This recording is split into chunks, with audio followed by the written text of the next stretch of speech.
एक और नया नया कंसेप्ट है out. Out, O U T, out. ठीक है। ठीक है, आउट, आउट कीवर्ड।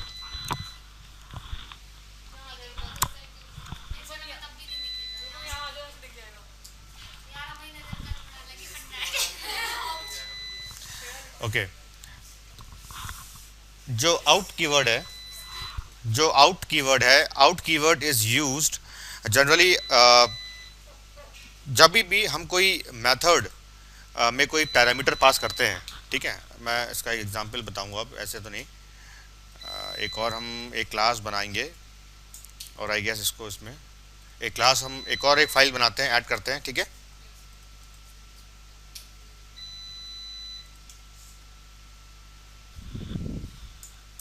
क्लास, और इसको हमने ऐड किया, लेट्स से प्रोग्राम टू। ठीक है, और इसको ऐड किया। तो यहाँ पर ये बन गया, एक क्लास बन गई। और इस क्लास में अ, एक मेथड हम बनाते हैं। ये पुराना वाला ही मेथड लेते हैं यहाँ पे। लेट्स से ये वाला मेथड लिया हमने। ऑफ कोर्स हम पूरा ही उठा लेते हैं। आई कॉपी। ठीक है, ये कर दिया। अच्छा, ओके, ये मेथड नहीं है तो कंस्ट्रक्टर था। और ये हमारा जो ये आउट है ये रिटर्न करता है, लेट्स से इंट।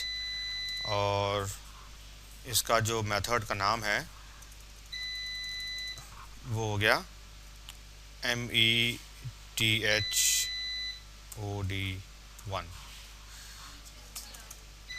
कोई बात नहीं, ये रन दिया। ठीक है। और बिकॉज यहाँ पर इंट लिखा है, तो हमको यहाँ पर क्या करना पड़ेगा, रिटर्न करना पड़ेगा कुछ। यहाँ पर हमको कुछ रिटर्न करना पड़ेगा। तो यहाँ पे हम इसको रिटर्न करते हैं। तो RETURN, रिटर्न कोई कुछ भी कर दो। अभी मैंने ए कर दिया या आई कर दिया, जो भी है, what you want, what ever you want. ठीक है। तो ये हमारा एक बहुत सिंपल सा मेथड है। मेथड का नाम है math int a and int b. ये दो पैरामीटर्स लेता है और दोनों के टाइप इंट है। Fine. I is equal to a की वैल्यू आई में चली गई और बी की वैल्यू जे में जा रही है। चलो अभी हमें इससे कोई मतलब नहीं है। अब यहाँ पे जो इसका मेन प्रोग्राम है, इसका जो मेन प्रोग्राम है, मैं यहाँ पे आता हूँ। मैं यहाँ से इसको कॉपी करता हूँ। कॉपी क्या करना है, मैं सीधे कर से कर ही लेता हूँ यहाँ पे। हाँ, ये तो कल वाला है। तो यहाँ पर मैं एक और क्लास बनाता हूँ। ठीक है। क्लास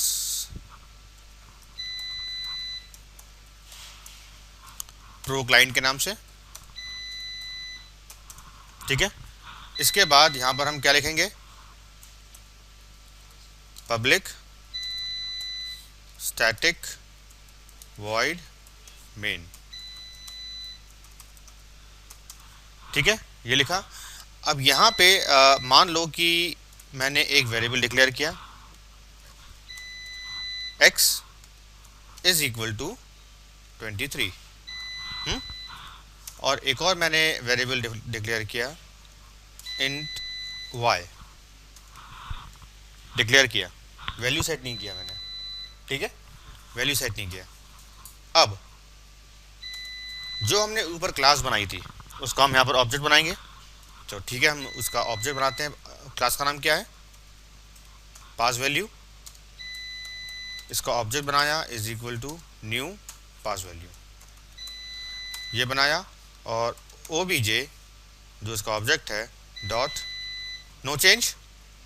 नो चेंज देख रहे हो, नो चेंज। और नो चेंज के अंदर हमारा सॉरी सॉरी एक इशू ये है।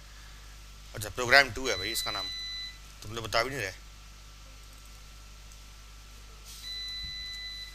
इसका नाम प्रोग्राम टू है ना, प्रोग्राम टू डॉट। इसमें एक हमने मेथड कौन सा बनाया था, METH, यही बनाया था। और ये बनाने के बाद इसका ये दो आर्ग्यूमेंट ले रहा है, A एंड B, और दोनों इंट है। राइट। ओके, तो यहाँ पर हमने x तो पास कर दिया, लेकिन जब हम y पास करेंगे तो यहाँ पर वो एरर देगा, वाई में वैल्यू नहीं है। बिकॉज यही मैं बताना मांग रहा था कि मेथड के अंदर आप जब कोई आर्ग्यूमेंट को पास करते हैं तो आप डायरेक्टली, अभी सिर्फ मैंने y को डिक्लेयर किया है, ओके, जब मैंने y को डिक्लेयर किया है और y को मैंने कोई कुछ भी वैल्यू पास नहीं करी है, और जब मैं मेथड के अंदर x और y लिख रहा हूँ तो y में आ रही है एरर। देखो y में लाइन आ रही है, रेड लाइन क्यों आ रही है? ये बोल रहा है कि y इज अनअसाइंड बोल रहा है। या तो फिर हमको ये है कि जब हम y में कोई वैल्यू पास करें, पहले यहाँ पर ये लिखें, तब फिर ये एरर खत्म होगी, ठीक है ना। बट हमको नहीं करना है, हमको अभी इस समय नहीं मालूम है क्या वैल्यू है यहाँ पर हमें, ठीक है, इस समय हमको नहीं मालूम है, ना हमें वैल्यू सेट करनी है। इसके लिए हम लोग एक कीवर्ड है आउट, वो यूज़ करते हैं, ठीक है। फॉर दैट केस अगर आपको यहाँ पर ये y as it is pass करना है सेकंड पैरामीटर में, तो यहाँ पर आप क्या लिखेंगे? आउट। अगर आपने आउट यहाँ लिखा है तो ऑफ कोर्स आपको आउट यहाँ भी लिखना होगा, ठीक है। तो आप इस मेथड में आप आउट लिखेंगे, ठीक है, और ये जो आउट है ये इस तरीके से रहेगा। जैसे आउट यहाँ पे लिया तो ये बी की एक ही वैल्यू उठाएगा ना, जो एक ही वैल्यू होगी सेम उठाएगा, तो ये स्टैटिक में स्टैटिक कीवर्ड का यूज करते हैं, तो वो जो वैल्यू एक की होगी वो दूसरे पैरामीटर में ऑटोमेटिक आ जाएगी। स्टैटिक समझा नहीं मैं, समझा नहीं मैं, तुम क्या बोल रहे हो? जैसे स्टैटिक कीवर्ड होता है, अगर वो डिफाइन कर दिया तो उसकी जैसे कोई भी मतलब वेरिएबल में वैल्यू होगी तो सारे में वो वैल्यू चली जाएगी, बिल्कुल जाएगी ना। हाँ। तो उसी तरह सारे में नहीं आएगी, शेयर होगी बस, वो शेयर होगी ना, मतलब वो एक्स के पास भी रहेगी, वाई के पास भी रहेगी, जेड भी है तो शेयर होगी वो। तो सर ऐसे ही आउट है ना कि आउट नहीं नहीं, ये आउट अलग concept ये अलग कंसेप्ट है, वो अलग है। ये आउट आपने यहाँ कर दिया। अब ध्यान से देखो कि ये जो y है, राइट, ये जो x है ये कॉरिस्पॉन्ड कर रहा है किसको? a को, और ये जो y है ये कॉरिस्पॉन्ड कर रहा है b को। नाउ यहाँ पे जिस वेरिएबल के आगे आउट है, नाउ इट इज मस्ट कि आप यहाँ पे b को सेट करें, मतलब b में कुछ वैल्यू को इनिशियलाइज करें। हाँ हाँ, जहाँ पर आपने ये मेथड को डिफाइन किया है वहाँ पे इट इज़ मस्ट कि आपको ये b की वैल्यू को सेट करना ही करना है, ठीक है। तो मान लो कि मैं अभी तो बिकॉज ये एरर इसलिए आ रही है क्योंकि अभी b में कुछ है नहीं, तो यहाँ पर मान लो कि मैंने b इज इक्वल टू 23 कर दिया ना, एरर ख़त्म हो गई क्योंकि यहाँ पर मैंने b को वैल्यू दे दी है।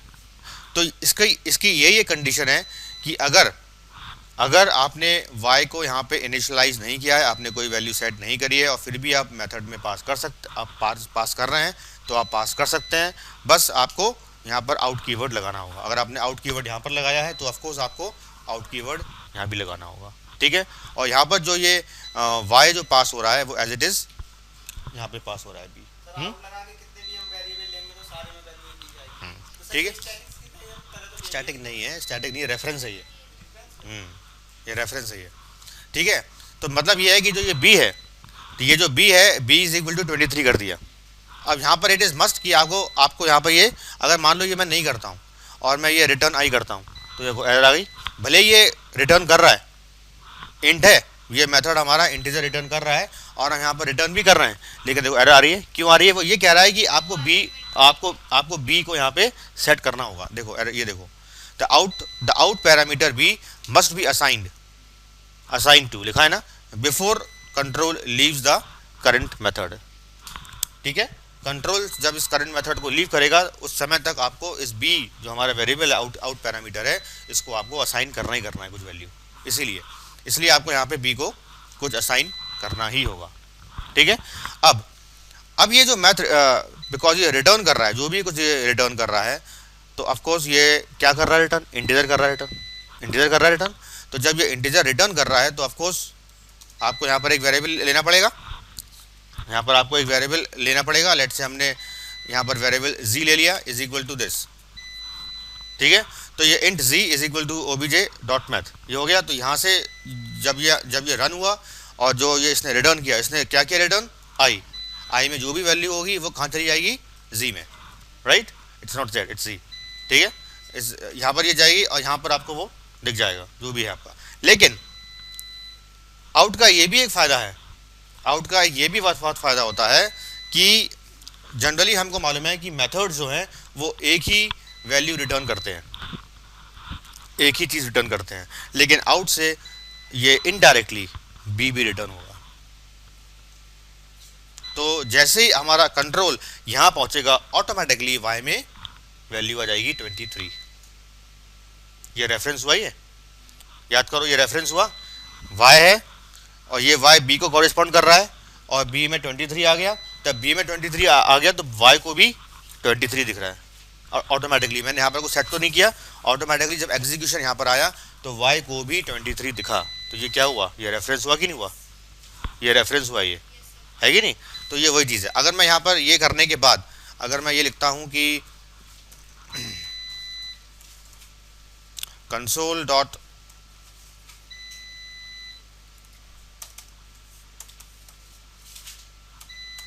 राइट लाइन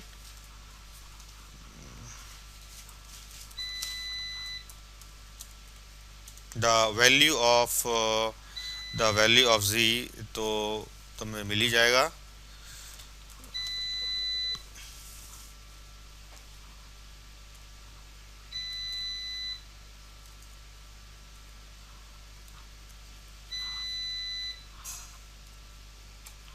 ठीक है,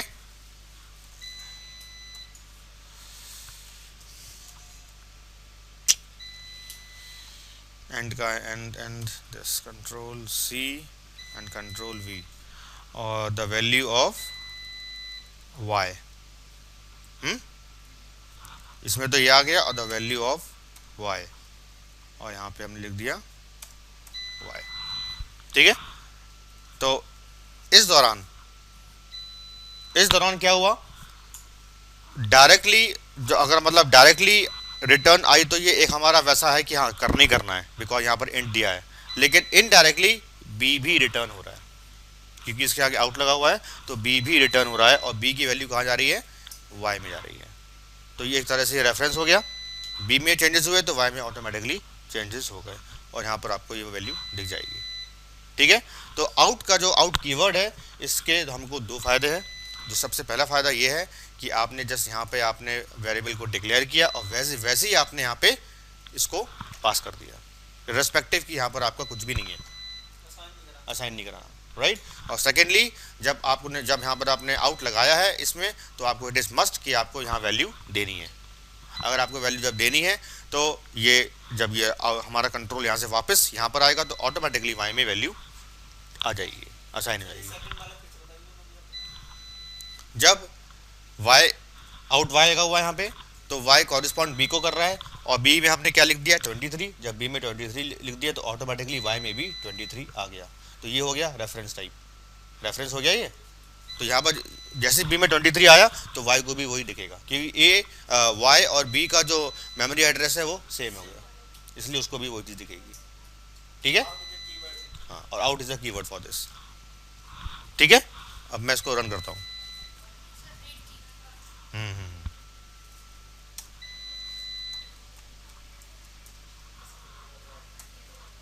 ये आजकल वो क्यों नहीं आ रहा, क्या नाम है उसका, पवन।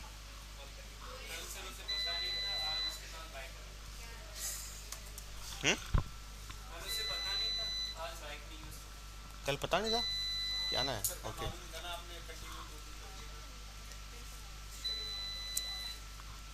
ओके, ये हो गया। इसको मैंने कर देता हूँ, कुछ चेंज कर दिया इसको, इस वाले को, क्योंकि इस वाले को रन करना है हमें। बिल्ड ब्रेक पॉइंट और इसको रन किया। जब इसको रन किया तो ये आया। ठीक है, ये देखो ये देखो ये देखो, ज़ीरो, वो तो बाय डिफ़ॉल्ट होता है जो होता है। अब जैसे ये कहाँ जाएगा, ऊपर जाएगा,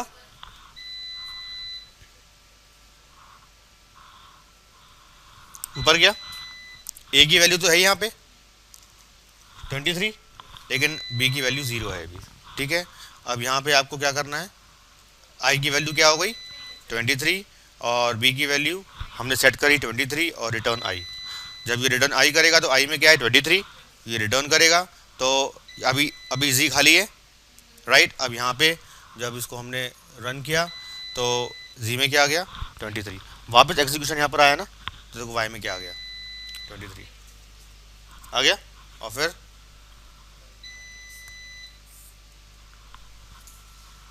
ये देखो ये आ गया। भले ही हमने यहाँ पर हमने y को कुछ भी नहीं किया है, लेकिन जैसे ही हमने यहाँ पे b को सेट किया ऑटोमेटिकली ये वैल्यू y में आ गई। It is due to reference type. लेकिन आउट लगाना पड़ेगा। क्यों लगाना पड़ेगा? क्योंकि आपने यहाँ पे सिर्फ डिक्लेयर किया है, ठीक है, इसलिए आपको यहाँ पे आउट लगाना पड़ेगा। ये जनरली कंसेप्ट हम लोग यूज़ करते हैं जब इंटरमीडिएट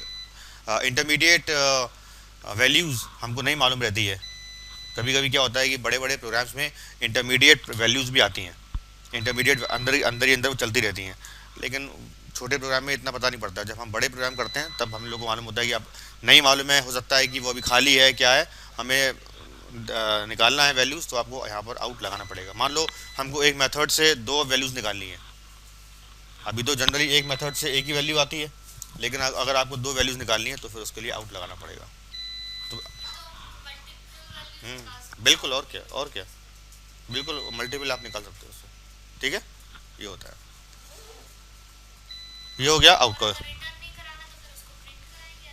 हाँ बिल्कुल, अगर अगर रिटर्न नहीं कराना तो यहाँ वाइट करो और यहाँ पर प्रिंट कराओ, ठीक है। लेकिन यहाँ पर तो आपको सेट, जहाँ जहाँ आउट लगा है वहाँ वहाँ आपको सेट करना पड़ेगा, ठीक है।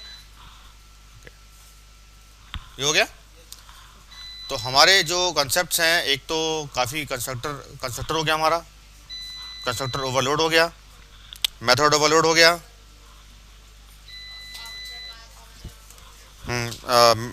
मेथड्स का हो गया, ठीक है।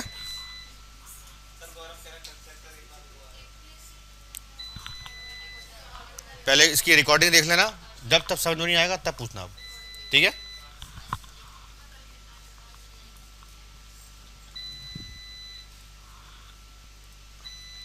अब लेट्स से मैं यहाँ पर एक और कंस्ट्रक्टर ऐड कर रहा हूँ,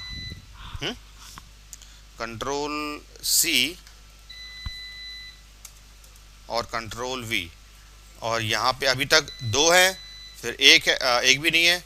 और मान लो मैंने यहाँ पर पास कर दिया स्ट्रिंग।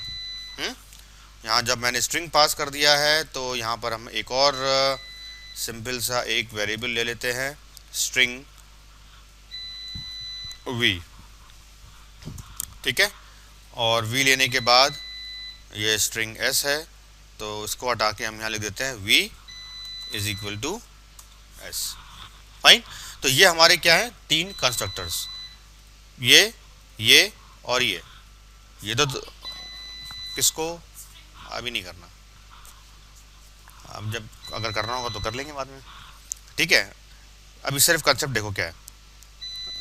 वी हमको डिफाइन भी करना है, चलो अभी हम कर ही देते हैं।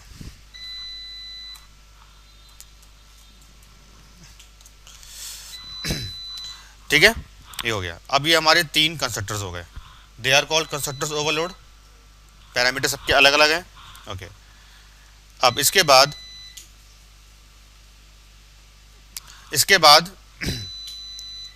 अब मैं क्या करूंगा, देखो मैं क्या करता हूं, मैं ये करूंगा कि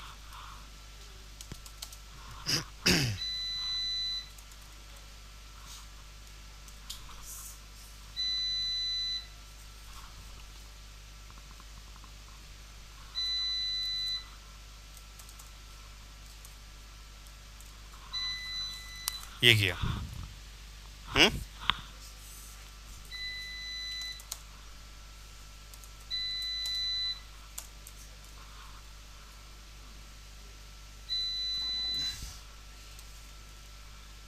ये किया,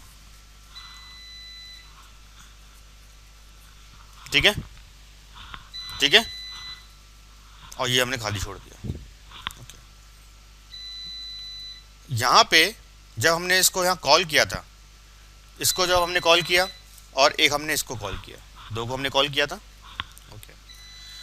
जब हमने ये ऑब्जेक्ट को इनिशियलाइज किया तो ये कहाँ जाएगा, ऊपर जाएगा। ऊपर ये किस वाले कंस्ट्रक्टर पे जाएगा, पैरामीटर नहीं है, यानी कि इधर गया। जब एग्जीक्यूशन इंजन इस लाइन पे आएगा, ये चेक करेगा कि इसके आगे लगा हुआ है इनहेरिट्स, ये जो साइन होता है कोलन का, ये होता है inherit, right, inheriting this 1456। Now इसका मतलब ये हुआ कि दिस का मतलब होता है करंट क्लास, दिस का मतलब करंट क्लास, ठीक है। तो करंट क्लास के उसको उस कंस्ट्रक्टर के पास जाना है जिसमें दो पैरामीटर्स हैं, यानी कि दिस का मतलब करंट क्लास में it is talking in context with the constructor, ये भी कंस्ट्रक्टर है और ये दिस है। इसका मतलब कि ये एग्जीक्यूशन इंजन जब ये देखेगा कि इसके आगे दिस और ये लिखा हुआ है, तो दिस का मतलब द करंट क्लास, और करंट क्लास के ये उस कंस्ट्रक्टर पे जाना है इसको जिसके अंदर दो पैरामीटर। तो कहां पर है ये? यहाँ है। लेकिन अब जब ये देखेगा कि ये इसको कर रहा है, तो ये कहां जाएगा? इस पे जाएगा, ठीक है। फिर इसके बाद यहां तो कुछ नहीं है, फिर ये रन होगा, फिर ये रन होगा, फिर ये रन होगा, यानी कि तीन तीन मैंने कॉल कर लिए एक साथ। दो स्टेटमेंट दिए और तीन को कॉल कर रहे एक ही स्टेटमेंट दिया मैंने सिर्फ यही तो कॉल किया मैंने, यही जो मैंने ऑब्जेक्ट इनिशियलाइज किया। और ये तुम लोग को मालूम है कि जब हम ऑब्जेक्ट को इनिशियलाइज करते हैं तो एक ही होता है, बट यहाँ मैंने तीनों को कॉल कर लिया एक ही उससे, ठीक है। तो ये एक इंटरव्यू का क्वेश्चन होता है, ये बच्चे बोल देते हैं कि सर एक ही होता है, इसीलिए, ठीक है ना। और भी होते हैं, करंट क्लास, ठीक है, फाइन, ये होता है। अब देखो मैं इसको, ऑफ कोर्स जब रिजल्ट आएगा हमको अभी वी का देखना है रिजल्ट। अच्छा, इंट वी यहाँ दिया हुआ है, तो ये तो ऑब्जेक्ट है, तो यानी कि objpv.v उसका हमें देखना है। तो मैं कहीं भी लगा देता हूँ, कहाँ लगा दूँ, यहाँ लगा दूँ, नहीं कोई बात नहीं, wait a minute what I will do, मैं इसी में लगा देता हूँ, कंस्ट्रक्टर के अंदर ही लगा देता हूँ, ठीक है ना। हम कंस्ट्रक्टर के अंदर भी कॉल कर सकते हैं, राइट। तो मैं यहीं पर इसको शो कर दे रहा हूँ वी को, ठीक है। ओके, कंस्ट्रक्टर के अंदर भी आप लिख सकते हैं, कॉल कर सकते हैं। कॉल क्या कर सकते हैं आप, ये लिख सकते हैं, और यहाँ पे आपने लिख दिया वैल्यू ऑफ वी, ठीक है। अब देखते जाओ अभी हम, और इसके बाद यहाँ भी आएगा ये कर दिया वैल्यू ऑफ, नहीं ऐसे नहीं लिखते हैं इसको, ऐसे लिखते हैं इसको, ताकि तुम लोग को मालूम रहेगा। इनसाइड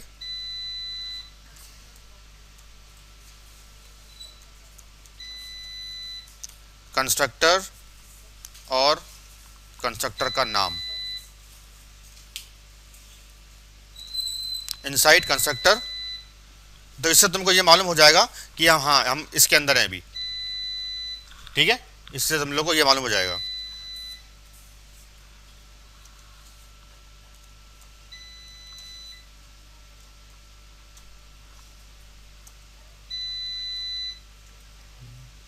वी की ज़रूरत तो है ही नहीं, एस की ज़रूरत है। इसके बाद क्या हो गया, कंट्रोल सी,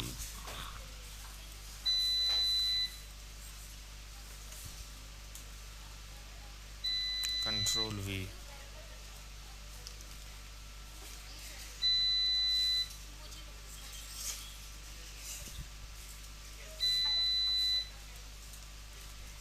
तुम लोग फंस गए, क्या हो गया, तुम लोग फंस गए।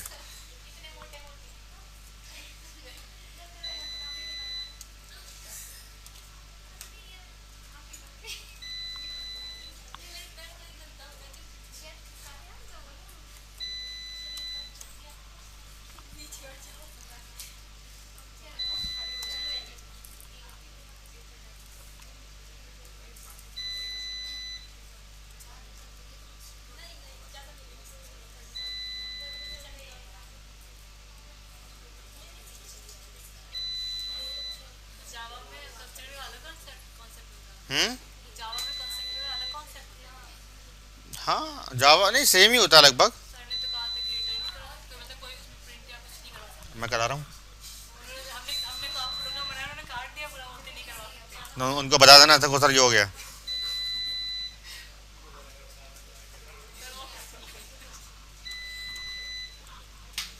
बात यही तो है ना, ये लोग प्रैक्टिकल करते नहीं है, मालूम होता नहीं है कुछ।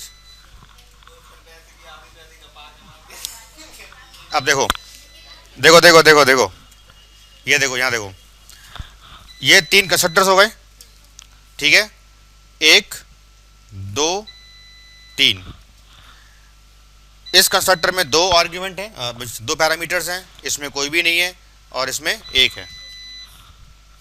अब जब भी ये कंस्ट्रक्टर्स के अंदर जाएंगे तो आपको दिखा देगा console dot right line inside constructor यहाँ आ गया है, ठीक है। तो तुम लोग को सीक्वेंस मालूम पड़ेगा कि ये पहले किस कंस्ट्रक्टर में गया है, फिर किस में गया है, फिर किस में गया है, इसलिए मैंने ये लिखा है यहाँ पे। इससे ये चीज़ मालूम हो जाएगी हमें ना। अब इसको रन करते हैं और रन करेंगे तो एरर आएगी। क्यों आएगी? अब तुम लोग को मालूम हो गया मतलब है।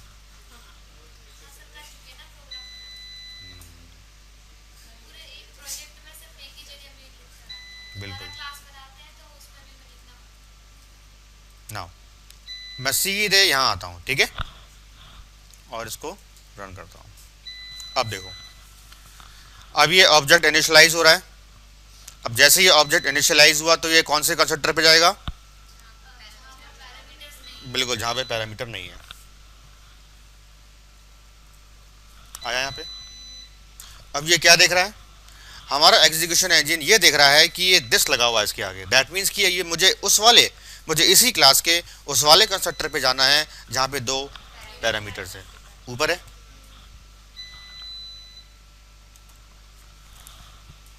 ठीक है। यहाँ पर ये देख रहा है कि मुझे उस वाले कंस्ट्रक्टर पे जाना है जहाँ पे स्ट्रिंग है, यानी कि इधर वाला, नीचे, सबसे नीचे, ओके। अब तो आगे कुछ नहीं है। अब ये इसको रन करेगा। अब जब ये इसको रन करेगा, दिखा दिया, पहला दिखा दिया,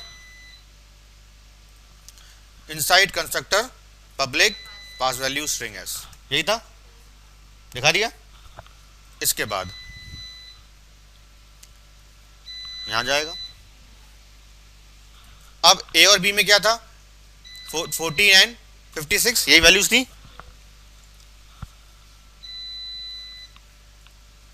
ये दिखा दिया, ये देखो वो दिखा दिया, इनसाइड कंस्ट्रक्टर पब्लिक पास वैल्यू इंट बी और 40 एंड 56, ये दिखा दिया। फिर इसके बाद लास्ट वाला कौन सा है? जो खाली वाला था हमारा, विदाउट पैरामीटर्स, यहाँ पर आया और अब इसने इसको रन कर दिया, ठीक है। और आई की वैल्यू क्या है? 1 और जे की वैल्यू 2, और वही हम वहाँ पर शो कर रहे हैं, तो ये आपको वहाँ शो हो जाएगी। ये देखो हो गया, यानी कि मैंने ऑब्जेक्ट इनिशियलाइज किया और उसी से तीनों कंस्ट्रक्टर मैंने कॉल कर दिया। और जो तुम्हारे सर कह रहे थे कि कंस्ट्रक्टर के अंदर डिस्प्ले नहीं होता, तो मैंने डिस्प्ले करा दिया।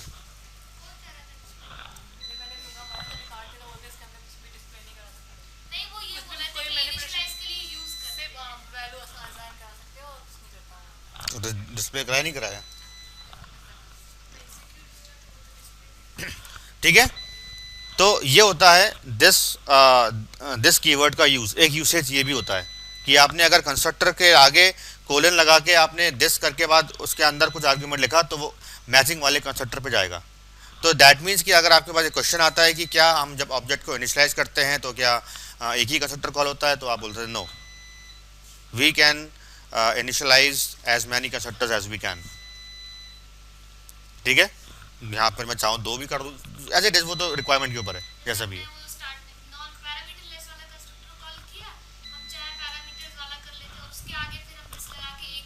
बस कर देते, सिंपल, ठीक है ना। और अगर सर पैरामीटर वाला जैसे इनिशियलाइज किया, फिर तो वो उसमें जाएगा, वहां पे हम दिस लगा के ब्रैकेट को या पैरेंथेसिस को ऐसे ही छोड़ ना, तो वहाँ जाएगा जिसमें इसका पैरामीटर नहीं होगा उसमें जाएगा, बिल्कुल, ठीक है।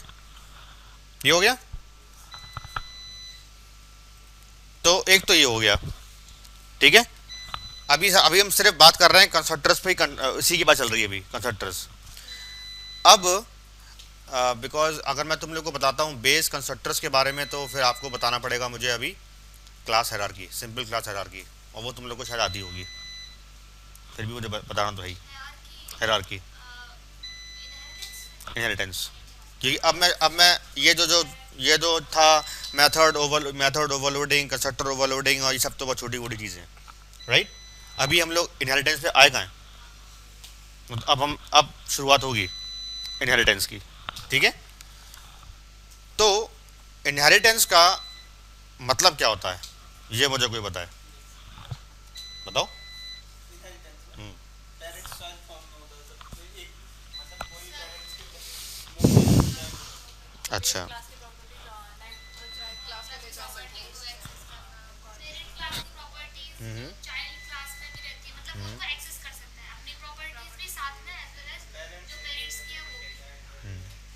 यूनिक,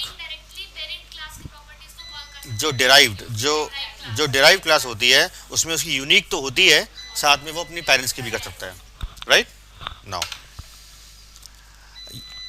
मैं एक एनालॉग एग्जांपल तुम लोग को बताता हूँ, मैं एक लेमैन लैंग्वेज में समझाता हूँ कि ये शायद तुम्हारे कॉलेज में भी ये सब चीज़ें बताई होंगी। Let's say your grandfather and your father and you, ठीक है। अभी मैं वैसे समझा दूँ, फिर मैं वैसे बताऊँगा। तो लेट्स से ग्रैंडफादर के पास जो क्वालिटीज़ हैं, ठीक है, जो ग्रैंडफादर के पास क्वालिटी हैं, वो क्वालिटीज़ ज़रूरी नहीं है, ज़रूरी नहीं है, वो क्वालिटीज़ या तो प्राइवेट होगी या पब्लिक होगी या प्रोटेक्टेड होगी। तीन चीज़ें होती हैं, प्राइवेट, पब्लिक एंड प्रोटेक्टेड। इसलिए मैं कह रहा था ज़रूरी नहीं कि तुम्हारे पापा के पास भी हो। अगर वो प्राइवेट है तो उस तरह वो दादा के पास ही होगी, राइट, ओके, ठीक है। तो अगर जो प्रॉपर्टीज़ हैं, लेकिन जनरली ये हम लोग बोलते हैं कि जो क्वालिटीज़ आपके दादाजी के पास हैं वो क्वालिटीज़ आपके कॉमनली पापा के पास भी हैं, एंड पापा के पास कुछ यूनिक भी होंगी जो आपके दादाजी के पास नहीं होगी, ओके। एंड फिर आते हैं आपके पास पापा की वो दोनों क्वालिटीज़ होंगी, लेकिन आपकी खुद की एक यूनिक प्रॉपर्टी होगी जो आपके पापा के पास भी नहीं होगी और जो आपके दादाजी के पास भी नहीं होगी। जनरली ये होता है, ठीक है, ये होता है, ठीक है। यहाँ पे जो हमारे एक्सेस मॉडिफायर्स होते हैं उनके नाम है प्राइवेट, पब्लिक एंड प्रोटेक्टेड। अब जहाँ पर ये प्रोटेक्टेड आता है, अभी मैं इसको एक तरफ रख देता हूँ। क्यों इसलिए रख देता हूँ क्योंकि मैं इससे काफ़ी इंटरव्यूज निकलते हैं, काफ़ी इंटरव्यू क्वेश्चन निकलते हैं प्रोटेक्टेड से, तो मैं अभी वो बाद में बताऊँगा, ठीक है। पहले पब्लिक एंड प्राइवेट वो होते हैं अगर दादाजी के पास कुछ ऐसी क्वालिटीज़ है जो उनकी खुद की हैं, तो वो आपके पापा में भी नहीं आएंगी और ना ही आप में आएंगी फिर, ठीक है, दे आर प्राइवेट। पब्लिक वो होती हैं जो आपके पापा जी के पास तो है लेकिन वो और लोगों को भी मालूम है। पब्लिक का मतलब पब्लिक हो गया ना, चाहे आपके पापा जी हो, चाहे वो हम भी हो, चाहे वो हमें पड़ोसी क्यों ना हो, राइट। जो आपके दादाजी की पड़ोसी है उनको भी मालूम है, ये पब्लिक हो गया। लेकिन जो प्रोटेक्टेड है उसमें ये डिफरेंस होता है, ये पब्लिक में और प्रोटेक्टेड में ये डिफरेंस होता है कि ये प्रोटेक्टेड पड़ोसियों के पास नहीं आता है, राइट। प्रोटेक्टेड उसी हायरार्की में रहता है, यानी कि जो कुछ प्रॉपर्टीज हैं वो आपके पापा को मालूम है और आपको मालूम है, लेकिन नेबर्स को नहीं मालूम है, they are protected, right. Whereas public में डिफरेंस होता है कि पब्लिक में आपको मालूम है, मतलब आपके पापा को मालूम है, आपको भी मालूम है, लेकिन साथ ही साथ आपके नेबर्स को भी देख सकते हैं, so that is public, right. तो ये एक लेमैन लैंग्वेज में तुम लोगों को समझाया है, ठीक है। और इसी को हम इम्प्लीमेंट करते हैं अपने कोडिंग स्टैंडर्ड्स में, अपने सॉफ्टवेयर्स में, ठीक है। तो सबसे पहले ये चीज़ की ये जावा में भी है, ये इसमें भी है कि जो हमारी क्लासेस होती हैं, वेदर ये बताओ कि क्या ये मल्टीपल इनहेरिटेंस सपोर्ट करता है, जावा करता है। करता है सर, लेकिन वो अगर इम्पोर्ट को पैकेज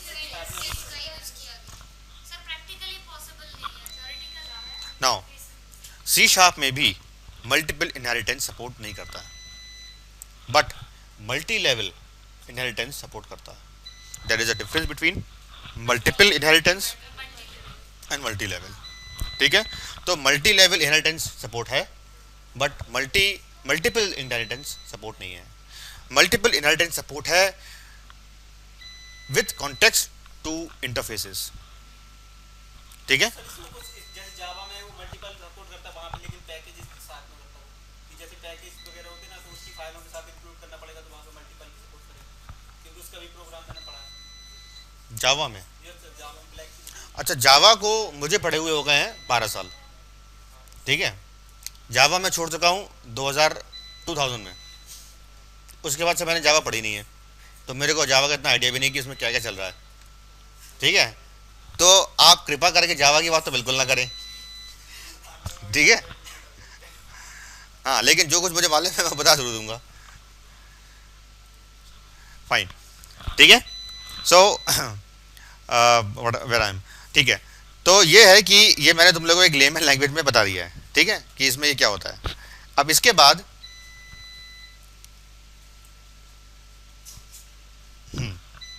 मैं तुम लोग को बता रहा था बेस कंस्ट्रक्टर्स के बारे में, राइट। लेकिन सबसे पहले हमको ये देखना पड़ेगा कि ऑफकोर्स हम एक ऐसी क्लास बनाएंगे जो बेस क्लास होगी, फिर वो डिराइव क्लास बनाएंगे, वो डिराइव क्लास होगी, राइट।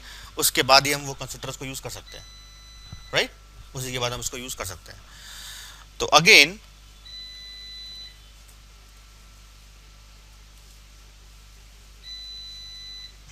अच्छा एक चीज़ बताओ, वेट अ मिनट, मैंने तुम लोगों को अभी वाला प्रोग्राम नहीं बताया ना, कि ये तुम लोगों को मैंने एक बहुत जब पहली क्लास हुई थी तो मैंने बताया था कि असेंबलीज होते हैं, assemblies .exe and .dll file बताया था, प्रोग्राम नहीं बताया था लेकिन समझाया था। तो ये भी बताया था कि difference between .exe and .dll, right. .exe होती है एग्जीक्यूटेबल फाइल जो डिस्प्ले होती है, राइट, और एक होती है .dll फाइल जो कि रीयूजेबल कंपोनेंट्स होते हैं। लेकिन इसका मैंने एग्जांपल नहीं बताया था, और मैंने शायद कहा था कि मैं इसका एग्जांपल बताऊंगा, ठीक है।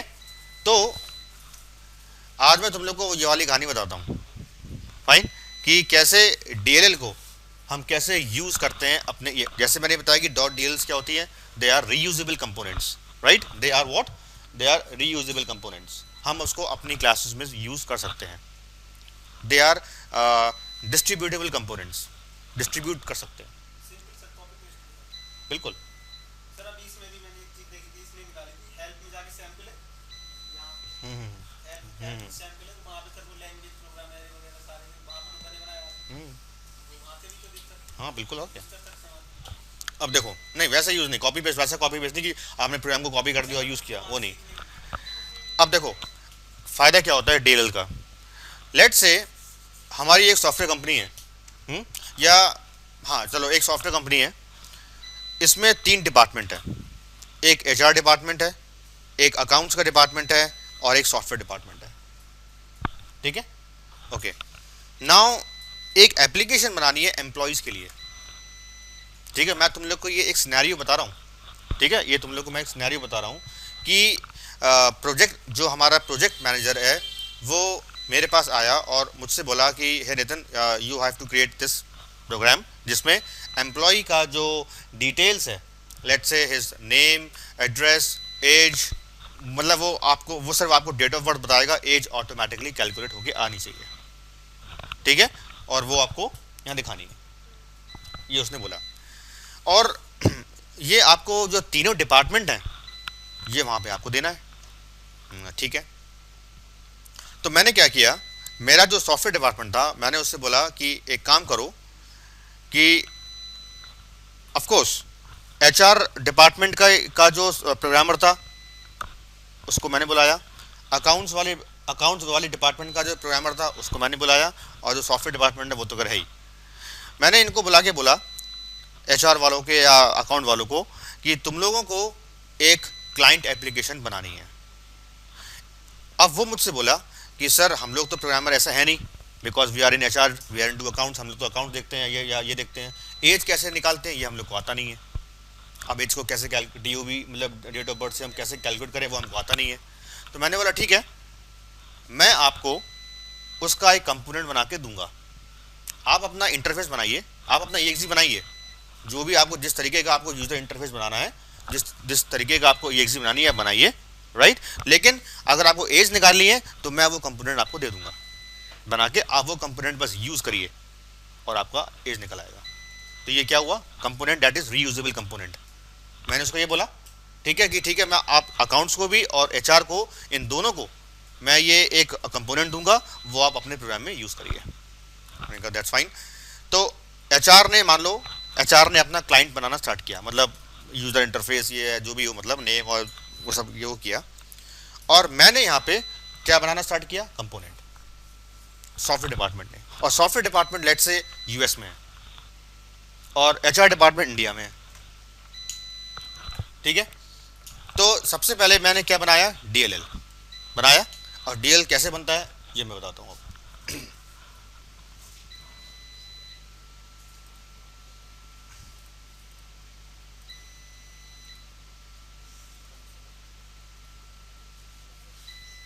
न्यू प्रोजेक्ट, मैं ये क्या बना रहा हूँ, मैं ये बना रहा हूँ कंपोनेंट।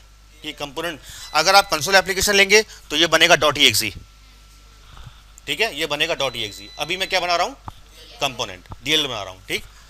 इसके लिए हम लोग यहाँ पर देखो एक जगह लिखा होगा क्लास लाइब्रेरी, ये लिखा है। कंपोनेंट का मतलब क्लास ही तो हुई, क्लास लाइब्रेरी, राइट। तो हमने क्या सेलेक्ट किया, क्लास लाइब्रेरी। और इस क्लास लाइब्रेरी का हमने जो नाम लिखा वो लिखा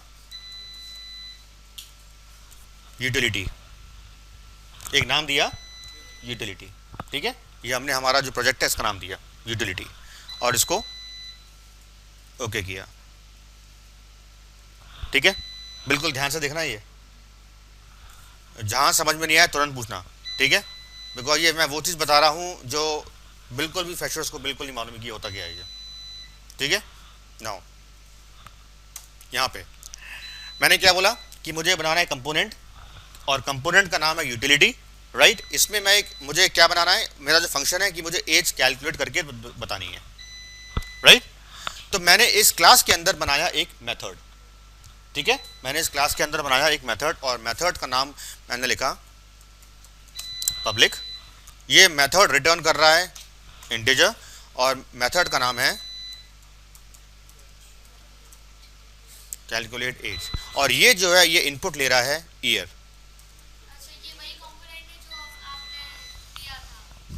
अभी मैं दिया कहाँ है, अब दूंगा, अभी तो मैं बना रहा हूँ, बनाने के बाद दूंगा मैं, ठीक है। नाउ अभी एट प्रेजेंट जो मैं ये लॉजिक लिखूंगा, ये लॉजिक अभी बिल्कुल ईयर एग्जैक्ट नहीं निकालेगा, मतलब ईयर के साथ मंथ एंड डे, अभी मैं इतना लंबा चौड़ा नहीं कर रहा हूँ। अभी हम सिर्फ करेंगे, सिर्फ और सिर्फ ईयर निकालते हैं, सिर्फ ईयर निकालते हैं, अभी मंथ और डे का नहीं करते हैं, ठीक है। क्योंकि अभी मैं सिर्फ तुम लोगों को बता रहा हूँ कंसेप्ट, कि कंसेप्ट क्या है इसका, ठीक है। ये करने के बाद, ठीक है, अब यहां पे हमको इसका लॉजिक लिखना है एज का। ईयर में क्या आ गया, डीओबी, जो वहां पर वो पास करेगा वो यहां पर आ गया डीओबी। नाउ यहां पे हम कुछ लॉजिक लिखेंगे। लॉजिक इस तरीके से है, बता रहा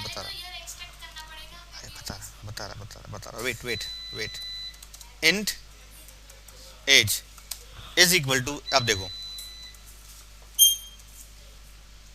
डेट टाइम एक इनबिल्ट क्लास है, ठीक है, डेट टाइम एक इनबिल्ट क्लास है, माइक्रोसॉफ्ट की .NET में बनी बनाई क्लास है। डॉट नाउ आज, डॉट ईयर, तो ये आज का ईयर, मतलब इस अभी ईयर क्या चल रहा है 2012, वो दिखा देगा करंट। डेट टाइम क्लास, ठीक है, date time class, date time का मतलब वो ये इनबिल्ट है, ये कीवर्ड नहीं है, ये कीवर्ड क्यों है, ये तो इसका तो डेट टाइम ये ऑलरेडी इनबिल्ट क्लास है, हाँ प्री डिफाइंड है, प्री डिफाइंड क्लास, हाँ प्री डिफाइंड क्लास बोलेंगे, ठीक है। Date time dot now, now का मतलब आज, और डॉट ईयर, आज का ईयर क्या है 2012, तो यहाँ पर 2012 आ गया। इसके बाद माइनस जो हमने ये ईयर पास किया, यहाँ ये ले लिया, ठीक है। इसको मैं, तुम लोग कंफ्यूज हो जाओगे इसलिए इसको मैंने ऐसे कर दिया, ठीक है, वैसे ही कर दें, वायर कर दें, चलो हाँ ठीक है, ये कर दिया। तो जो भी कैलकुलेट हुआ वो एज में आ गया, एज में आ गया, और इसको हमने रिटर्न करा दिया, ये करा दिया। ये हमारा एक बहुत छोटा सा कंपोनेंट बन गया, ठीक है, ये हमारा एक छोटा सा कंपोनेंट बन गया। ये कंपोनेंट को मैंने जब इसको रन किया, और रन करूंगा तो इसका आउटपुट तो आएगा नहीं, कोई यूज़ नहीं है इसको। अभी देखो, हाँ एक चीज़ और, अभी मैंने इसको रन नहीं किया है, मतलब मैंने कंपाइल नहीं किया अभी इसको, मैंने अभी इसको कंपाइल नहीं किया है। जब मैंने इसको कंपाइल नहीं किया है तो ये कहाँ जाता है, मैं ये तुम लोग को मैं आज बता देता हूँ। ये हमने कहाँ बनाया था, डॉक्यूमेंट्स के अंदर, प्रोजेक्ट, क्या नाम था प्रोजेक्ट का, यूटिलिटी। इसके अंदर utility bin folder, bin folder के अंदर डीबग फोल्डर होता है, यहाँ जाता है, लेकिन यहाँ भी कुछ भी नहीं है, कुछ भी नहीं है। अब जब मैं इसको जैसे ही रन करूँगा, मतलब बिल्ड बनाऊंगा इसका,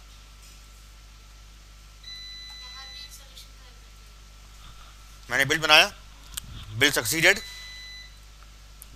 आ गया, आ गया। क्या आया इसका, एक्सटेंशन क्या आया, .dll आया। और ये जो पीडीबी फाइल होती है, ये होती है डिबग डेटाबेस, हमें इससे कोई मतलब नहीं, ये विजुअल स्टूडियो की सपोर्टेड फाइल है, ये हमें सिर्फ मतलब है किससे, DLL से, राइट। और अभी तक हमने कंसोल बनाए थे जो, उसमें देखो क्या होगा, बिकॉज वो कंसोल थे तो उनका एक्सटेंशन होगा .exe, ये देख लो। हमने अभी कौन सा बनाया था, ये बनाया था, इसी में कई सारे बनाए थे ना, ये देखो इसमें क्या होगा, ये देखो क्या है, ये .exe है, क्योंकि ये सब कंसोल थे इसलिए .exe है, बिकॉज आउटपुट आ रहा है इनका, राइट, DLLs का आउटपुट नहीं आएगा, इसलिए हमारा वो यूटिलिटी में बिन के अंदर यूटिलिटी .dll फाइल थी। अब ये हमारा एक छोटा सा कंपोनेंट बन गया, मैंने इसको मेल किया, चाहे पेन ड्राइव में लिया, जैसे भी हो, ठीक है, और मैंने दे दिया, मेल कर दिया, या किसको, HR डिपार्टमेंट को, ये वाली फाइल, हाँ, ये बिन के अंदर जाके डीबग में इसको मैंने राइट क्लिक किया, कॉपी किया और पेन ड्राइव में डाल दिया, या मेल कर दी, जो भी करना हो, या मैंने तुमको दे दिया, या मैंने मनीष को दे दिया कि लो तुम लोग अब अपना HR का क्लाइंट बनाओ और इसको यूज़ करो, ठीक है। अब इसको हम कैसे यूज़ करते हैं, राइट, इसको हम कैसे यूज़ करेंगे, हाँ। अब मैंने इसको राइट क्लिक किया और मैंने इसको कॉपी किया, और कॉपी करने के बाद लेट से मैं कहीं इसको डाल देता हूँ, इसको मैं डाउनलोड्स में यहाँ पे मैंने पेस्ट कर दिया, अलग कर दिया बिल्कुल ही, वहाँ से मैंने इसको अलग ही कर दिया, ठीक है, कॉपी पेस्ट कर दिया यहाँ पे, हाँ वहाँ भी फाइल होगी, वहाँ से हटा सकते हैं, हटाने को हटा देंगे, यहाँ पर आ जाएगा। तो ऐसे तो यहाँ पर आने का मतलब ये है कि पेन ड्राइव में तुमको दे दिया और हम तुम्हें इस वाले कंप्यूटर में दे, तो इसमें तो होगा नहीं DL, तुम्हारे पेन ड्राइव में ही होगा वो, ठीक है। सो यहाँ पर आ गया। अब ये है डॉक्यूमेंट डाउनलोड्स है, आई गेस मैं इसको यहाँ ना डाल के, क्योंकि मुझे पाथ देना पड़ेगा पूरा, एक छोटा सा पाथ लेते हैं, वही बड़ा पाथ होगा, इसलिए इसको ड्राइव में देते हैं, हाँ बिल्कुल, इसको ड्राइव में कहीं देते हैं, कट ही कर देते हैं इसको सीधे,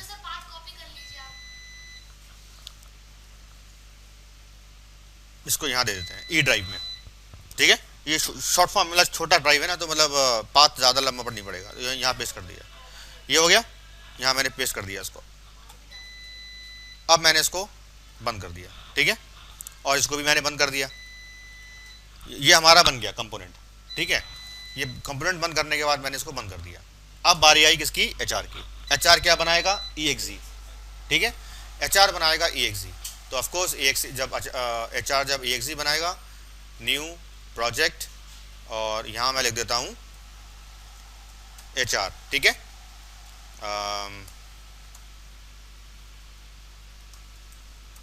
इस तरीके से मैंने बना दिया एम्प्लॉय, ठीक है, HR एम्प्लॉय करके एक बना दिया। क्या हो गया,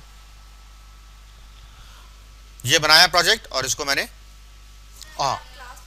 कंसोल, ऑफ कोर्स इसको कंसोल करेंगे बिकॉज ये हम क्लाइंट बना रहे हैं, राइट। इसको हमने कंसोल किया और ये लिखा और ये ओके कर दिया, यहाँ पर आ गया मेन में। अब यहाँ पे आने के बाद सबसे पहले इसको क्या करना है, एंट्री लेनी है, नाम या जो भी हो। तो मैं डायरेक्टली नाम की जो तुम लोग लेते रहना, मैं एज की एंट्री ले रहा हूँ अभी, ठीक है, मैं डायरेक्टली एज की एंट्री ले रहा हूँ।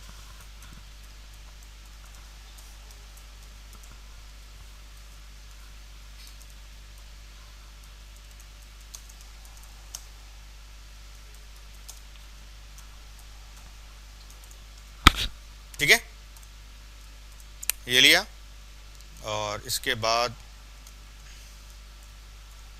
ये हो गया एक। इसके बाद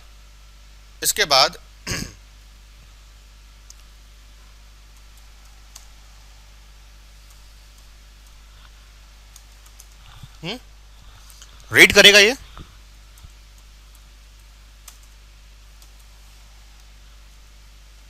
कंसोल डॉट रीड लाइन, लेकिन यहां पर आएगी एरर, बिकॉज रीड लाइन लेता है स्ट्रिंग, और हम क्या कर रहे हैं, इंटीजर में कर रहे हैं, तो इसको हम कन्वर्ट करेंगे।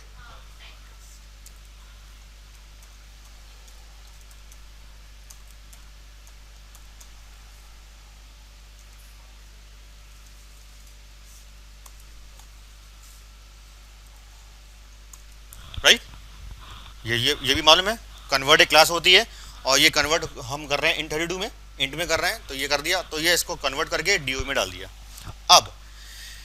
अब इसने डीओबी में डाल तो दिया, अब इसको जो एचआर है उसको तो मालूम नहीं कि क्या लॉजिक है, अब वो हमारा डीएलएल को यूज करना है इसको, और उस डीएलएल में यूटिलिटी हमारी है, राइट, और उसमें जो यूटिलिटी है उसमें हमने कौन सी क्लास बनाई थी, क्लास 1 थी, कौन सी क्लास थी वो, क्या जो भी क्लास थी वो अब देख लेंगे। ठीक है, ठीक है, वो जाएगा। नाउ अब मुझे वो यूटिलिटी का जो डीएलएल है वो यूज करना है। उसके लिए आपने पेन ड्राइव से उसको लेट से ई ड्राइव में डाल दिया था, वो डाल दिया। ई ड्राइव से बेटर है कि हम इसको इसी एप्लीकेशन में डाल दें, ठीक है, वो ज़्यादा बेटर है। तो हम क्या करेंगे, वैसे ई ड्राइव में डाला है तो वहाँ पर भी आप उसको इसका लिंक दे सकते हैं, लेकिन बेटर ये है कि वो वहाँ से क्यों लिंक दे, सीधे हम इसी एप्लीकेशन में डाल दें। ठीक है, ठीक है, तो बिल्ड किया, चलो अभी मैं दोनों बता देता हूँ। सॉल्यूशन लिया, यहाँ ये देख रहे हो रेफरेंस, इसको राइट क्लिक किया और ऐड रेफरेंस किया, तो ये एक बॉक्स आएगा। बॉक्स आने के बाद ब्राउज किया, हमारे कहाँ पर था, ई ड्राइव में था, ई ड्राइव, और ई ड्राइव में ये आ गया, दिख गया, यही किया था, इसको हमने सेलेक्ट किया और ओके किया, ये आ गया यूटिलिटी आ गया। अगर इसको डबल क्लिक करूंगा मैं,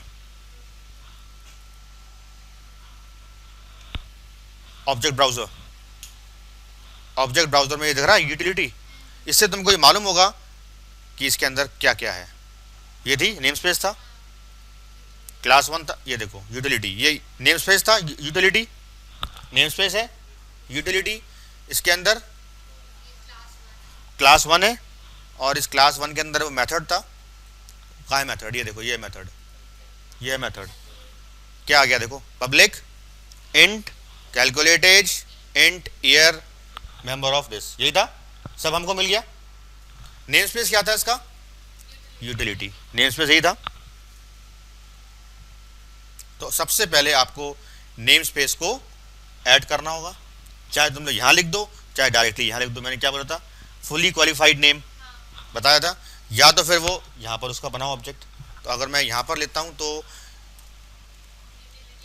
ये आ गया utility dot class 1,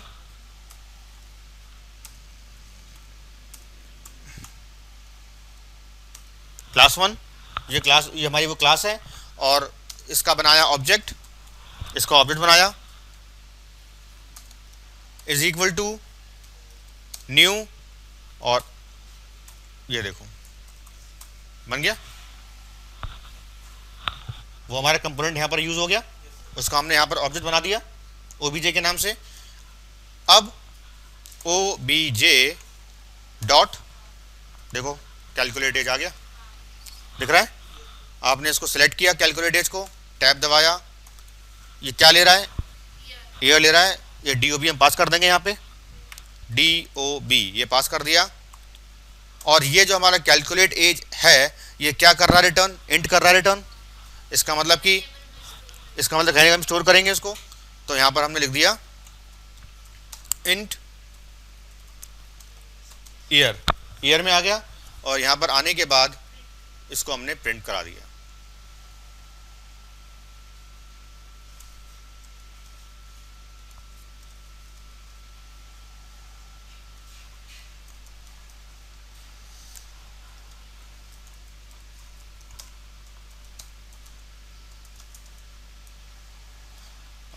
your age is कहाँ पर है ये इसका,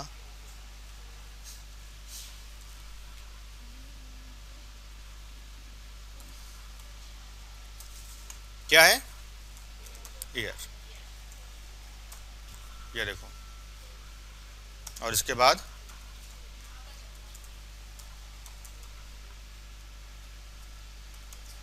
रीड की, ठीक है। अब यहाँ पर देखो, मैंने जो ये कैलकुलेट एज दिख रहा है, ये कहाँ से आया है, उस कंपोनेंट से आया है जो मेरे को सॉफ्टवेयर डिपार्टमेंट ने भेजा था। मैंने कोई लॉजिक नहीं लिखा इसका, एचआर ने सिर्फ वो कंपोनेंट को यूज़ किया है, और हमने यहाँ पर उसको बस जो भी उसका इनपुट था वो दिया है, उसने अपने आप कैलकुलेट किया और हमको एज दे दी।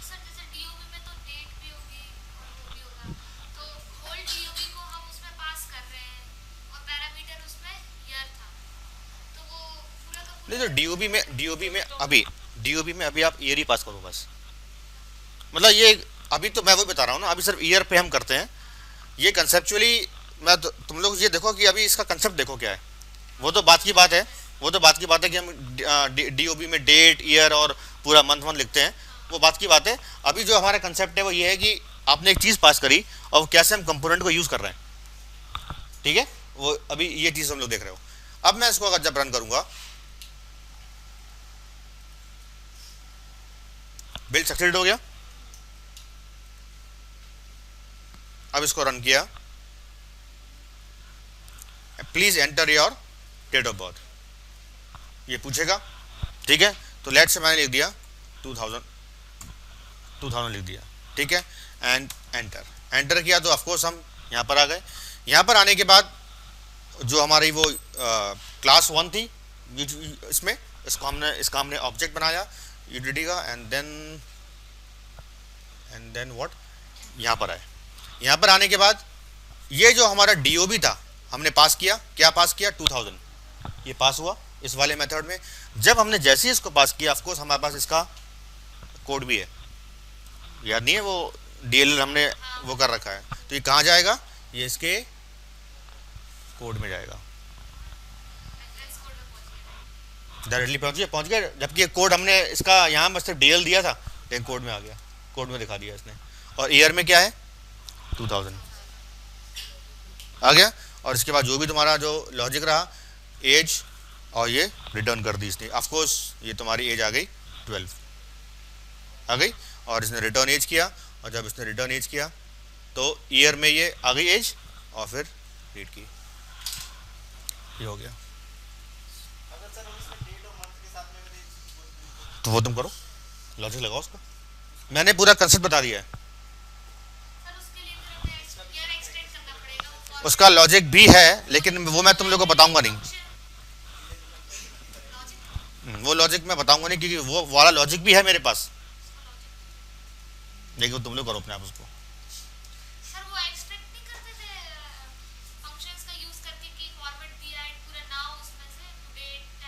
कर लो,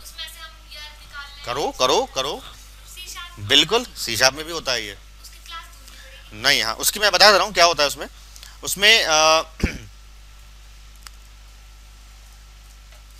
जैसे तुमने लिखा, या तो तुम लोग अलग अलग लिखो तो अलग अलग वेरिएबल में आएगा वो। Enter the day, enter the month, enter the year, तो अलग अलग वेरिएबल्स में आएगा, तो उसको सेव कर दो।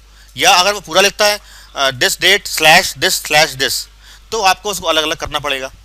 अलग अलग करने के लिए उसको हमको करना पड़ता है सबस्ट्रिंग एक मेथड होता है, सबस्ट्रिंग सब कर रहा है ना, सबसेट, मतलब जो मेन सेट है उसको सब कर दिया, तो ऐसे ही सबस्ट्रिंग, वो पूरी एक स्ट्रिंग है, उसको सबस्ट्रिंग अलग डिवाइड कर दिया, ठीक है।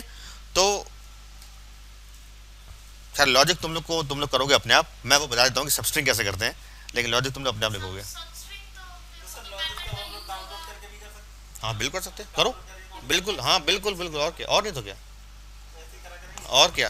देखो जनरली प्रोग्रामर्स प्रोग्रामर्स का जो जो जो एक्सपीरियंस प्रोग्रामर्स होते हैं ना, हम लोग को इतना टाइम तो होता नहीं है कि कौन लॉजिक वॉजिक, हाँ ये है कि हमने सीधे गूगलिंग करेगा, देखा, मैं देखा इसका लॉजिक, हाँ अगर हमारे वो उससे थोड़ा होता है तो उसको थोड़ा बहुत चेंज कर दिया और यूज़ कर दिया। लेकिन जनरली हाँ, अगर तुमको अगर कुछ भी नहीं मिल रहा है, अगर कुछ भी नहीं मिल रहा है तो फिर लिखना ही पड़ेगा, तो फिर लिखना ही पड़ेगा, मेथड से तो अलग अलग हो जाता होगा, फिर उसको स्टोर करना है। बस और क्या। नहीं लॉजिक नहीं लगाओगी, मेथड में ही तो करती है। बाय चांस मैंने अगर लिखा, मैंने अगर अभी चल रहा है तुम्हारा नवंबर 2012, ठीक है, और मैंने लिखा कि मेरी जो डेट ऑफ बर्थ है वो है दिसंबर 2000, 8 दिसंबर 2000, तो आपकी एज क्या हुई, 11 ईयर्स हुई कि नहीं हुई, 11 ईयर्स एंड 11 मंथ्स, है ना, तो ये तो लॉजिक है, कैसे शो होगा फिर। हाँ नहीं तो वो तो है, ये अकेला सर लेके वही तो लॉजिक लगाना, जैसे कि मंथ हमारा एक्स्ट्रा पड़ रहा तो एक कैरी ले लेते हैं तो पूरा 30 मंथ हो जाता, 31 वही वाला लॉजिक। तो सर उसके लिए हमें तो वो तो फिर ईयर में डिस्प्ले करेगा ना, सिर्फ एक्यूरेट नहीं, वो जो अभी बात आप कह रहे थे ना, अभी तो एज इट इज है, लेकिन जो मैं बता रहा हूँ अगर तुम लोग को एक्यूरेसी करनी है, चाहिए तो फिर हमें देखना देखना पड़ेगा बिल्कुल, पड़ेगा। ठीक है, हाँ बिल्कुल। मतलब ये तो चलो एक छोटा सा एक एग्जाम्पल था इसका कि कैसे हमने कंपोनेंट यूज़ किया, ये वो चीज़ थी, ठीक है, कि हम लोगों ने कंपोनेंट कैसे इसका इसका हमने यूज़ किया, सर अगर चाहे तो किसी का भी बना सकते हैं। बिल्कुल, जैसे सर जैसे जावा में पैकेज हाँ बिल्कुल, जैसे जावा में पैकेज होते हैं, यूजर डिफाइंड पैकेज बिल्कुल बिल्कुल बिल्कुल। And the D O B, let से आपने यहाँ पर डाला 2005, एंटर किया तो एज आ गई, यहाँ पर मैं लॉजिक तो नहीं लिखा है, कंपोनेंट यूज़ किया है और वो एज आ गई, ठीक है। अब एनी क्वेश्चंस यहाँ पे क्लियर हो गया कि कैसे हम DLL को यूज़ करते हैं अपने EXE में। आप बता रहे थे ना कि वहाँ से ई से एक्सेस कर रहे हैं या फिर डायरेक्टली यहाँ पे यूज कर सकते हैं। हाँ सर अभी आपको आगे तरीका कौन सा बताना वाला है? है। अच्छा, अभी तो हमने हाँ, अब मान लो कि मेरे पास फिर से एक रिक्वायरमेंट आ गई कि नहीं यार नितिन, जैसे आप तुम बोल रहे हो कि नहीं मुझे ईयर का नहीं, मेरे को वो चाहिए पूरा पूरा, तो अब उन्होंने मेरा जो मैनेजर है उसने बोला कि नितिन ऐसा करना है कि आपको ईयर नहीं निकालना है, आपको पूरा निकालना है, तो हम वापस अपनी उस वाले प्रोग्राम में जाएंगे, चेंज करेंगे उसको, चेंज करने के बाद उसको कंपाइल करेंगे, कंपाइल करने के बाद जो DLL फाइल होगी फिर से उसको कॉपी करेंगे और फिर देंगे उसको, और फिर वो यहाँ पर फिर से उसको रेफरेंस लेगा उसका, वो तो समझ में आ गया। ठीक है, तब होगा। अब लेट्स से कि अभी यहाँ पर है, इसको मैंने हटा दिया, रिमूव जैसे ही मैंने किया एरर आ गई यहाँ पे, ठीक है, यहाँ पे एरर आ गई क्योंकि अब तो कुछ है ही नहीं रेफरेंस, राइट। अगर आपको अब इसको ऐड करना है तो मैंने क्या बोला था कि इसको हम कॉपी करेंगे, ई ड्राइव में था ये था, राइट क्लिक किया, कट किया, डॉक्यूमेंट्स में गए, उसी फाइल के अंदर उसी में डाल देंगे,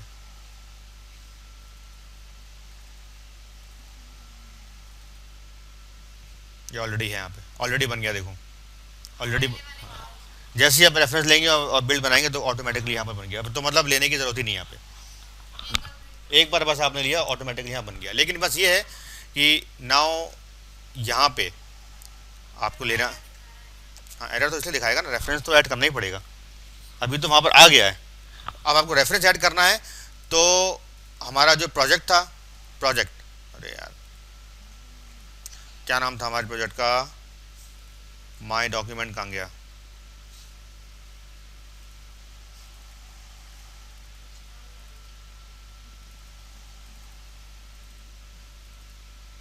ये था, और ओके अब reference खत्म। वो ज़्यादा सही है, बिकॉज़ प्रोजेक्ट के अंदर जहाँ हाँ, मिलेगा वो अब ये अब हो सकता है कि आपको ये कई जगह यूज़ करना पड़े, है ना, तो बेटर ये है कि आप क्या करें, आप यहाँ लिख दीजिए यूजिंग, क्या है हमारा,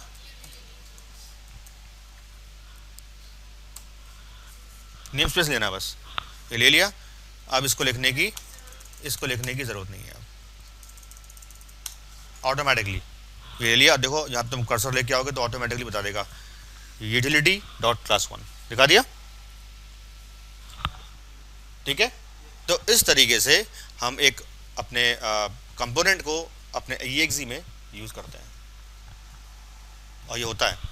तुम लोग को भी एक टाइम ऐसा आएगा at one point of time कि तुम लोग को भी ऐसे कंपोनेंट्स बनाने पड़ेंगे। सर ये तो पहले से, जैसे हम कहीं भी कोई भी नया प्रोग्राम बनाया, लॉजिक लगा तो उसको एक डीएलएल बना के बिल्कुल बिल्कुल, लेकिन बस ये कि वो EXE का नहीं होना चाहिए, EXE नहीं होना चाहिए, बस वो डील हो। बिल्कुल अलग से सेव करके बिल्कुल, ठीक है। तो उसको हम कैसे यूज़ करते हैं वो इस तरीके से यूज़ करते हैं। क्लियर हो गया? कोई क्वेश्चन अभी समझ में आया कि नींद आ रही?